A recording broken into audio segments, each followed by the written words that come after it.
Hey guys, and welcome back to this channel. In this video I'll be showing you guys what the Christmas gorilla does in Grey Garden and how you can get it.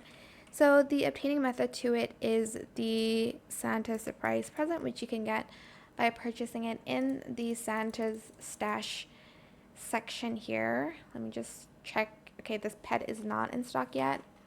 There's some new stuff, by the way.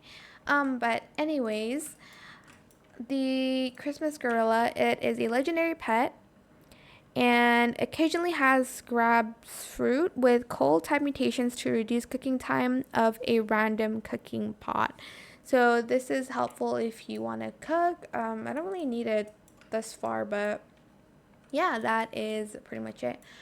I hope it was helpful for you guys. Don't forget to like, comment, share, and also subscribe to this channel if you haven't done that already. If you have any more questions about this video, just leave it in the comment section down below. I will try my best to answer them all for you guys. And if you found this video helpful, please click the thanks button as well.